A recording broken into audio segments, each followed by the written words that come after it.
قدم جانور صاحب آپ ساتھ بیچ والے جو ہے نا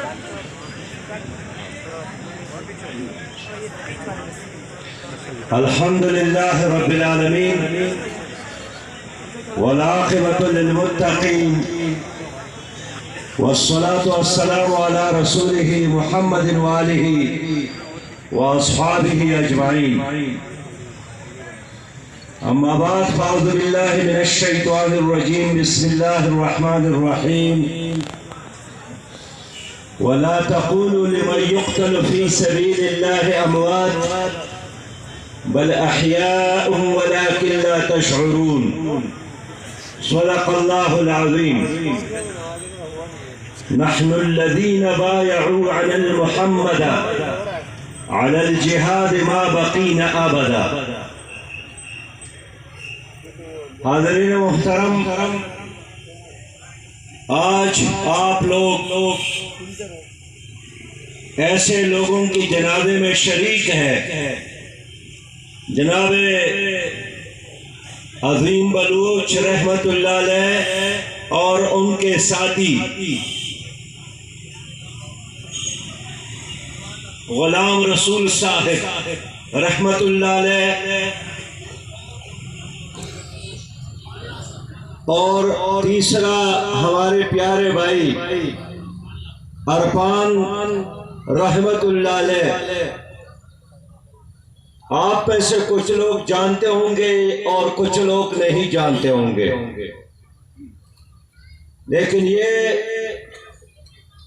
وہ لوگ تھے جنہوں نے اپنی بچپن اور لڑکپن اور ساری زندگی ایک عظیم مقصد کے خاطر گزاری ہے. دن رات ایک عظیم مقصد کے خاطر جدوجہد کی ہے، اور وہ مقصد ایک ہی ہے کہ اللہ کی زمین پر اللہ کا نظام غالب ہو، اور زندگی کے آخری لمحے تک اور آخری قطرے تک انہوں نے یہی جہاد کیا، اور اسی جہاد پر چلتے چلتے چلتے چلتے وہ اللہ رب کریم کے حضور حاضر ہے. ہماری دعا ہے کہ اللہ تعالیٰ ان کی جدوجہد کو قبول فرمائے.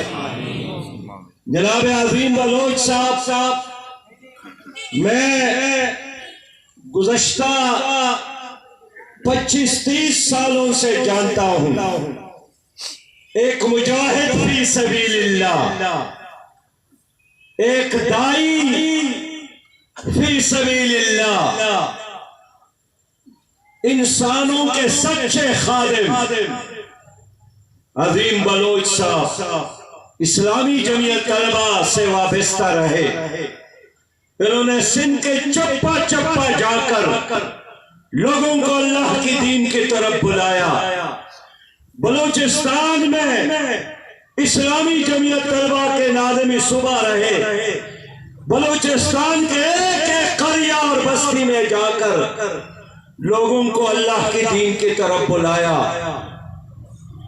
اپنی ذات کے لیے اس نے کچھ نہیں کیا، ساری زندگی اس نے اللہ کی دین کے خاطر گزاری ہے. اور آج وہ ہم سے جدا ہو گئے. ایسے قیمتی انسانوں کا ہمارے اس دنیا سے جانا نہ صرف جماعت اسلامی کے لیے بلکہ ملت اسلامیہ پاکستان کے لیے ایک بہت بڑا نقصان اور خسارہ ہے. میرے بھائیوں، میرے دوستوں، میں جانتا ہوں آپ اس شہر کے رہنے والے ہیں، لیکن نبی مہربان نے فرمایا کہ ہوشیار کون ہے آپ میں سے؟ القیس من دان نفسہ وعمل لما بعد الموت.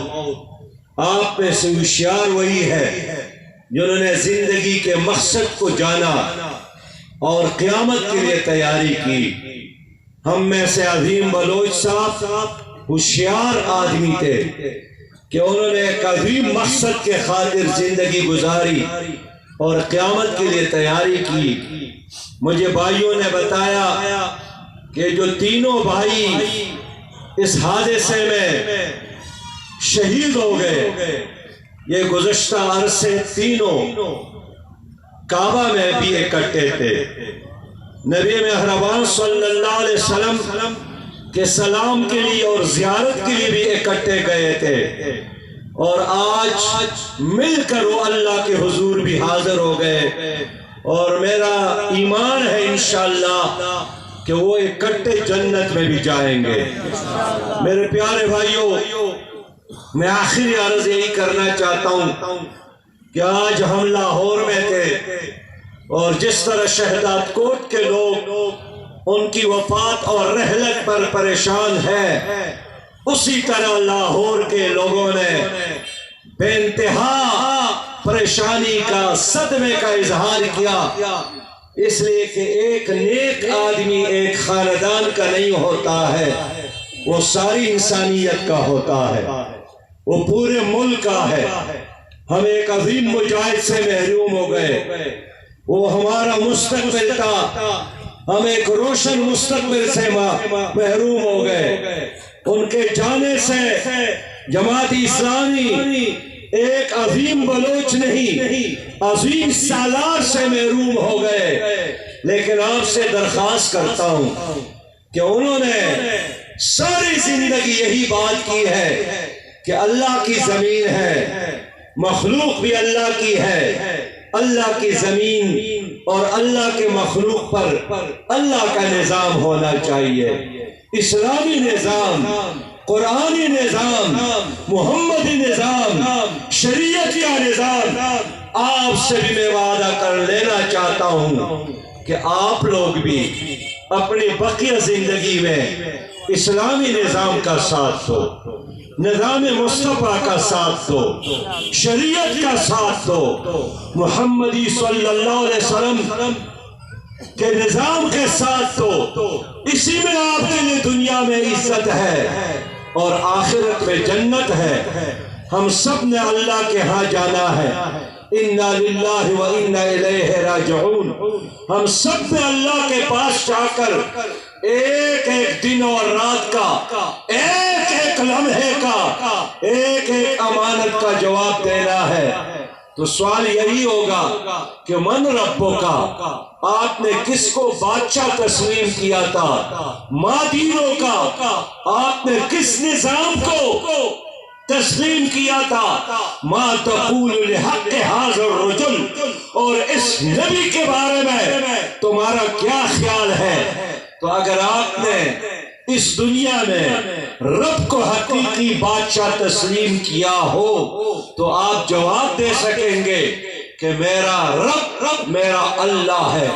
اگر آپ نے اپنی انفرادی اور اجتماعی زندگی میں اسلام کو نظام تسلیم کیا ہو اور اسلامی نظام کے لیے جدوجہد کیا ہو، اسلام کا علم اٹھایا ہو، اسلامی نظام کے لیے ووٹ دیا ہو، اسلامی نظام کے لیے سپورٹ دیا ہو، اسلامی نظام کے لیے جدوجہد کیا ہو، تو آپ جواب دے سکیں گے کہ میرا رب، میرا دین اسلام تھا۔ اگر آپ نے اپنی زندگی میں رسول صلی اللہ علیہ وسلم کی شریعت کا، ان کے سنتوں کی تابعداری کی ہو تو آپ جواب دے سکیں گے کہ اس ہستی کو میں جانتا ہوں، یہ نبی آخر زمان ہے، یہ محمد مصطفیٰ صلی اللہ علیہ وسلم ہے۔ تو آج پاکستان میں کس کا نظام ہے؟ نظام تو اللہ کی دین کا نہیں ہے۔ آج کس کو ہم نے حاکم تسلیم کیا ہے؟ اللہ کا فرمان ہے کہ فلا وربک لا یؤمنون حتی یحکموک فیما شجر بینہم۔